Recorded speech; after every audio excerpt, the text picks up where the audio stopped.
ಜೈ ಶ್ರೀರಾಮ್. ಎಲ್ಲರಿಗೂ ನಮಸ್ಕಾರ. ಸಣ್ಣ ಕಥೆ, ಒಳ್ಳೆಯ ಸಂದೇಶ. ಮನುಷ್ಯನ ಸರ್ವನಾಶ ಮಾಡಲಿಕ್ಕೆ, ಮನುಷ್ಯ ಅಧಪತನಕ್ಕೆ ಹೋಗ್ಲಿಕ್ಕೆ, ಮನುಷ್ಯ ಪಾತಾಳಕ್ಕೆ ಹೋಗ್ಲಿಕ್ಕೆ ನಮಗೆ ಯಾವ ಶತ್ರು ಬೇಕಾಗಿಲ್ಲ. ಯಾವ ಹೊರಗಿನ ಶತ್ರುಗಳು ನಮ್ಮನ್ನ ಆ ಸ್ಟೇಜಿಗೆ ಒಯ್ಲಿಕ್ಕೆ ಸಾಧ್ಯ ಇಲ್ಲ. ಕೇವಲ ಒಬ್ಬ ಶತ್ರು ಇದ್ದಾನ, ಆ ಶತ್ರು ನಮ್ಮನ್ನ ಸರ್ವನಾಶ ಮಾಡಿಬಿಡ್ತಾನೆ. ಅದು ನಮ್ಮಲ್ಲೇ ಇದ್ದಾನ, ಅದು ಸಿಟ್ಟು, ಕೋಪ. ಆ ಸಿಟ್ಟು, ಕೋಪ, ಅಹಂಕಾರ ಇವು ಎಷ್ಟು ಜಾಸ್ತಿ ಇರ್ತಾವೋ ಮನುಷ್ಯ ಅಷ್ಟು ಸರ್ವನಾಶ ಆಗಲಿಕ್ಕೆ ಹಾದಿಗಳು. ಸಿಟ್ಟು ಬಹಳ ಡೇಂಜರಸ್. ಮಾಡರ್ನ್ ಸೈನ್ಸ್ ಹೇಳ್ತದ, ಕಾಮ, ಕ್ರೋಧ, ಲೋಭ, ಮೋಹ, ಮದ, ಮತ್ಸರ, ನಾವೇನು ಅರಿಷಡ್ವರ್ಗ ಗುಣಗಳು ಅಂತೀವಿ, ಅವು ಯಾವ್ದ್ಯಾವ್ದು ಜಾಸ್ತಿ ಇದ್ದಾಗ ನಮ್ಮ ಹೊಟ್ಟೆ ಒಳಗೆ ಏನೇನು ಅಲ್ಸರ್ಸ್ ಬರ್ತಾವ, ಪೆಪ್ಟಿಕ್ ಅಲ್ಸರ್, ಡಿಯೋಡಿನಲ್ ಅಲ್ಸರ್, ಇನ್ನೊಂದು 5-6 ಹೆಸರುಗಳು ಹೇಳ್ತಾರ. ನಿಮ್ಗೆ ಸಿಟ್ಟು ಜಾಸ್ತಿ ಇತ್ತು ಅಂದ್ರೆ ಪೆಪ್ಟಿಕ್ ಅಲ್ಸರ್ ಆಗ್ತದ, ಹೊಟ್ಟೆ ಒಳಗ ತೂತುಗಳು ಬೀಳ್ತಾವ, ಇಂಟೆಸ್ಟೈನ್ ಒಳಗ ಹುಣ್ಣುಗಳಾಗ್ತಾವ, ಅದು ಮುಂದೆ ಉಲ್ಬಣಾಗಿ ಕ್ಯಾನ್ಸರ್ ಆಗ್ತದ. ಶಾಂತಿ ಮೆಡಿಕಲ್ ಸೈನ್ಸ್ ಹೇಳ್ತದೆ, ನಾವ್ ಹೇಳೋದಲ್ಲ. ನಮ್ಮ ಶಾಸ್ತ್ರಗಳಲ್ಲಿ ಇದನ್ನೇ ಅರಿಷಡ್ವರ್ಗಗಳು ಮೇಲೆ ಕಂಟ್ರೋಲ್ ಇರಲಿ, ಸಿಟ್ಟು ಕಮ್ಮಿ ಇರಲಿ, ಶಾಂತ ಇರ್ರಿ, ಧ್ಯಾನ ಮಾಡ್ರಿ, ತಪಸ್ ಮಾಡ್ರಿ, ಅಭ್ಯಾಸ ಮಾಡ್ರಿ, ನಾಮಸ್ಮರಣೆ ಮಾಡ್ರಿ, ನಮ್ಮ ಹಿರಿಯರು ಹೇಳ್ತಾ ಇದ್ದಾರೆ. ಆಫೀಸ್ದಲ್ಲಿ ಹೋದಾಗ ಸಿಟ್ಟು, ಹೊರಗೆ ಹೋದ್ರು ಸಿಟ್ಟು, ಜಗಳ ಜಗಳ ಜಗಳ. ಒಂದು ತೆಲುಗುನಲ್ಲಿ ಸುಮತಿ ಶತಕ ಅಂತ ಹೇಳೋದು ಬರ್ತದೆ. ಅದರಲ್ಲಿ ಹೇಳ್ತಾರೆ, ತಮ್ಮ ಕೋಪಮೇ ತನಗೆ ಶತ್ರು, ತನ್ನ ಶಾಂತತೆ ತನಗೆ ರಕ್ಷಾ, ದಯ ಚುಟ್ರುಂಬೈ, ಸಂತೋಷಮೇ ಸ್ವರ್ಗಮೈ, ದುಃಖಮೇ ನರಕಮೈ ಅಂಡ್ರು ಸುಮತಿ. ಆ ಸುಮತಿ ಶತಕ ಇದೊಂದು ದೊಡ್ಡ ಫಿಲಾಸಫಿ, ಇದು ಒಂದು ದೊಡ್ಡ ಸೈಕಾಲಜಿ ಸಬ್ಜೆಕ್ಟ್. ಮಾತಾಡ್ಲಿಕ್ಕೆ ಗಂಟೆಗಟ್ಟಲೆ ಇದ್ರ ಬಗ್ಗೆ ಮಾತಾಡ್ಬೋದು. ಅದು ಒಂದು ಸುಭಾಷಿತದಲ್ಲಿ ಹೇಳ್ತಾರ, ಈ ರೀತಿ ಕೋಪ ಉದ್ವೇಗ ಇರಬಾರದು, ಬಹಳ ಕಮ್ಮಿ ಮಾಡ್ರಿ ಅಂತ ಹೇಳಿ ಹೇಳ್ತಾರೆ.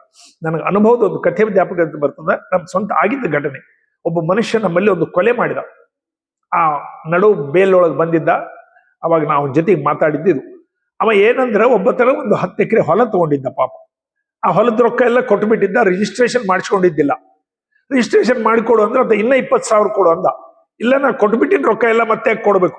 ಇಲ್ಲ ಇಲ್ಲ, ಅದು ಕೊಟ್ರೆ ಮಾಡ್ತೀನಿ, ಇಲ್ಲಿಕ್ಕಿರಿಲ್ಲ ಅಂದ. ಹೇಳಿ ಹೇಳಿ ವಾದ ಆಗಿ ಇದಾಗ್ಲಿಲ್ಲ. ಇನ್ನು ಬೆದರಿಸ್ಬೇಕು, ಅಂಜಿಸ್ಬೇಕಂತ ಒಂದು ಕೊಡ್ಲಿ ತಗೊಂಡು ಅವ ಬರ ಹಾದಿಗೆ ನಿಂತಿದ್ದ. ಅವ ಬಂದ, ಏನೋ ಮಾತಾಡಿದ, ಒಬ್ರಿಗೊಬ್ರು ಅಂದ್ರೆ ಹೊಡೆದ್ ಬಿಟ್ಟ, ಕುತ್ತಿಗೆ ಇಲ್ಲಿ ಕಟ್ಟಾಯ್ತು, ಸತ್ತೋದ. ನಾನು ಅವನಿಗೆ ಕೇಳಿದೆ, ಯಾಕೆ ಹೊಡೆದಿ? 20,000 ಕೊಟ್ರೆ ಆಗಿ ಹೋಗ್ತಿತ್ತಲ್ಲ, ಇವತ್ತು ಹೊಲ ಬರಲಿಲ್ಲ, ಅವನ ಹೆಸರಲ್ಲಿ ಹೊಲ ಅವ್ರ ಮಕ್ಕಳು ತಗೊಂಡ್ಬಿಟ್ರು, ನಿನ್ನ ಹೆಂಡ್ರು ಮಕ್ಕಳು ಅನಾಥರಾದ್ರು, ನಿನ್ನ ಲೈಫ್ ಆಯ್ತು, ಜೈಲಿಗೆ ಹೋದಿ. ಅವ ಹೇಳಿದ ಮಾತುಗಳು. ಅವ ಅಂದ, ತಾತ ನಾ ಹೊಡಿಬೇಕಂತ ಹೋಗಿಲ್ಲ, ನಾನು ಒಂದು ಸೆಕೆಂಡ್ ಸಿಟ್ಟು, ಆವೇಶ, ಉದ್ವೇಗ ಎಲ್ಲಿದ್ ಬಂತು ಗೊತ್ತಿಲ್ಲ, ಇವತ್ತಿಗೆ ನಾ ಜ್ಞಾಪಕ ಮಾಡ್ಕೋತೀನಿ. ನಾ ಹೊಡಿಬೇಕಂತ ಹೋಗೇ ಇಲ್ಲ, ಕೇವಲ ಬೆದರಿಸ್ಬೇಕು, ಅಂಜಿಸ್ಬೇಕು ಅಂತ ಹೋಗಿದ್ದೆ. ಒಂದು ಫ್ರಾಕ್ಷನ್ ಸೆಕೆಂಡ್ ಸಿಟ್ಟು ತಲಿಗೇರಿ ಬಿಡ್ತು, ಹೊಡೆದು ಬಿಟ್ಟೆ, ಕುತ್ತಿಗೆನ ಕಟ್ಟಾಯ್ತು, ಸತ್ತೋದ. ನೋಡ್ರಿ, 1 ಸೆಕೆಂಡ್ ಆವೇಶ, 1 ಸೆಕೆಂಡ್ ಕೋಪ, 1 ಸೆಕೆಂಡ್ ಉದ್ವೇಗ ಮನುಷ್ಯನ ಸರ್ವನಾಶ ಮಾಡಿಬಿಡ್ತದೆ. ಆ ಸಿಟ್ಟು, ಅಹಂಕಾರ ಇವನ್ನೆಲ್ಲ ಕಂಟ್ರೋಲ್ ಮಾಡಿಕೊಂಡು ಜೀವನ ಮಾಡ್ಲಿಕ್ಕೆ ಮಹಾಭಾರತದ ಒಂದು ಘಟನೆ ನಮಗೆ ಜ್ಞಾಪಕ ಬರ್ತದೆ. ಕೃಷ್ಣ ಹೇಳಿದ ಮಾತು. ಕೃಷ್ಣ ತನ್ನ ಅನೇಕ ಕಷ್ಟಗಳು, ಅನೇಕ ಇದನ್ನ ಹಿಂದೆ ಮರ್ತು ಬಿಟ್ಟಿದ್ದ. ಕಾರಣ ತನ್ನ ಎಲ್ಲ ಹಿಂದಿನ ಇದನ್ನ ಸಿಟ್ಟಿನಲ್ಲಿ ಇಟ್ಕೊಂಡ್ ಬಿಟ್ಟಿದ್ದ. ತನ್ನ ಎಲ್ಲ ಹಿಂದೆ ಆದಂತ ತನ್ನ ಘಟನೆಗಳನ್ನ ಒಂದು ಕೋಪ, ಉದ್ರೇಕದಲ್ಲಿ ಇಟ್ಕೊಂಡ್ ಬಿಟ್ಟಿದ್ದ. ಕೃಷ್ಣ ಕೇಳ್ದ, ನೀನ್ ಜ್ಯೇಷ್ಠ ಕುಂತೆಯ ಬಂದ್ಬಿಡು ಈಚೆ ಕಡೆ ಅಂತ ಹೇಳ್ದ. ಇಲ್ಲ ಇಲ್ಲ ಕೃಷ್ಣ, ಬರೋದಿಲ್ಲ, ನನಗೆ ಸಿಟ್ಟು ಭಯಂಕರ ಅದ. ನನ್ನ ಒಂದು ಮರದಲ್ಲಿ ನಮ್ಮ ತಾಯಿ ಬಿಟ್ಟು ನದಿ ಒಳಗೆ, ನಂದೇನ್ ತಪ್ಪಿತ್ತು? ನನಗೇನಪ್ಪಾ ಅಂದ್ರೆ ವಿದ್ಯೆ ಕಲಿಸಲಿಲ್ಲ ಕ್ಷತ್ರಿಯಲ್ಲಿ ಅಂತ ಹೇಳಿ, ನಂದೇನ್ ತಪ್ಪಿತ್ತು? ನನಗೆ ದ್ರೌಪದಿ ವಸ್ತ್ರಾಭರಣದಲ್ಲಿ ಅವಮರ್ಯಾದೆ ಮಾಡಿದ್ರು, ನಂದೇನ್ ತಪ್ಪಿತ್ತು? ಅದಕ್ಕೋಸ್ಕರ ಆ ಸಿಟ್ಟುಗಳ, ಆ ಕ್ರೋಧಗಳ ನಾನು ಇನ್ನ ಉರಿತು ನನ್ನ ಮೈ.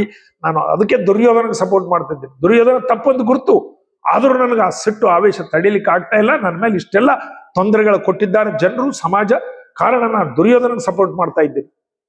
ಕೃಷ್ಣ ನಗುತ್ತಾ ಹೇಳ್ದ, ಅಮ್ಮ, ನಾನು ನಿನಗಿನ ಹೆಚ್ಚು ಕಷ್ಟಪಟ್ಟಿದ್ದೀನಿ.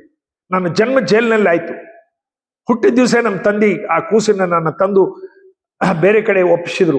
ದನಗಳು ಕಾಯ್ತಿದ್ದೆ, ಗೋಪಾಲಕ ಆಗ್ತಿದ್ದೆ, ಹೆಂಡಿ ಎತ್ತಿ ಆಗ್ತಿದ್ದೆ, ದನಗಳು ಕಾಯ್ತಿದ್ದೆ ಅಡವಿಯಲ್ಲಿ. ನನ್ನ ಸ್ವಂತ ಸೋದರ ಮಾವ ನನ್ನ ಕೊಲ್ಲಿಕ್ಕೆ ಪ್ರಯತ್ನ ಮಾಡಿದ. ಜರಾಸಂಧ, ತೃಣಾವರ್ತ, ಅನೇಕರು ನನ್ನ ಕಳಿಂಗ, ಎಲ್ಲರೂ ನನ್ನ ಕೊಲ್ಲಿಕ್ಕೆ ಪ್ರಯತ್ನ ಮಾಡಿದವರು. ಸಣ್ಣದಲ್ಲಿ ಪಾಂಡವರ ಜೊತೆಗೆ ವನವಾಸದಲ್ಲಿ ತಿರುಗಬೇಕಾಯ್ತು. ಎಷ್ಟು ಕಷ್ಟಗಳು, ಜೀವನ ಸುತ್ತ ಕಷ್ಟ ಕಷ್ಟ ಕಷ್ಟ, ಯುದ್ಧಗಳು, ಸಮಸ್ಯೆಗಳು, ಹೋರಾಟ ಮಾಡಿ ಮಾಡಿ ಬಂದೆ. ಆದ್ರೆ ನಾನು ಹಿಂತಿರುಗಿ ನೋಡ್ತಾ ಇಲ್ಲ, ಅದನ್ನ ಜ್ಞಾಪಕ ಇಟ್ಕೊಂಡಿಲ್ಲ. ಅದನ್ನೆಲ್ಲ ಗತಂ ಗತಃ ಮರ್ತು ಬಿಟ್ಟೆ. ನಾನು ಮುಂದೆ ನೋಡ್ತಾ ಇದ್ದೇನೆ, ಮುಂದಿನ ಜೀವನ ನೋಡ್ತಾ ಇದ್ದೀನಿ, ಮುಂದೆ ಹೇಗಿರ್ಬೇಕು, ಮುಂದೆ ಏನಾಗ್ತದೆ ಅದ್ರ ಕಡೆ ನಾನು ಲಕ್ಷ್ಯ ಕೊಡ್ತಾ ಇದ್ದೀನಿ. ಹಿಂದಿಂದ ಮರ್ತು ಬಿಟ್ಟೀನಿ. ನಾವು ಹಾಗೆ ಮಾಡೋದಿಲ್ಲ, ಹಿಂದಿಂದೆಲ್ಲ ಜ್ಞಾಪಕ ಇಟ್ಕೊಳ್ತೀವಿ. ನಮಗೆ ಹಾಗಂದಿದ್ರು, ನನಗೆಲ್ಲ ಗೆದ್ದಾಗ ಅವಮರ್ಯಾದೆ ಮಾಡಿದ್ರು, ನಾನು ಅವ್ರ ಮನೆಗೆ ಹೋದಾಗ ಮಾತಾಡಿಸಿದ್ದಿಲ್ಲ, ನಾನು ಕುರ್ಚಿ ತಕೊಂಡು ಅವ್ರು ಕೂತಿದ್ರು, ನನಗೇನಪ್ಪಾ ಅಂದ್ರೆ ರೊಕ್ಕ ಕೊಡೋದನ್ನು ಮುಳುಗಿಸಿದ್ರು, ನನಗೆ ಹಾಗೆ ಮಾಡಿದ್ರು, ನನಗೆ ಹೀಗೆ ಮಾಡಿ ಏನೋ ಸಮಸ್ಯೆಗಳು. ಹಳೇದನ್ನ ಜ್ಞಾಪಕ ಜ್ಞಾಪಕ ಜ್ಞಾಪಕ ಇಟ್ಕೊಂಡು ತಾಪ ತಾಪ ತಾಪ ಸಂತೋಷವಾಗಿರ್ತೀವಿ ನಾವು.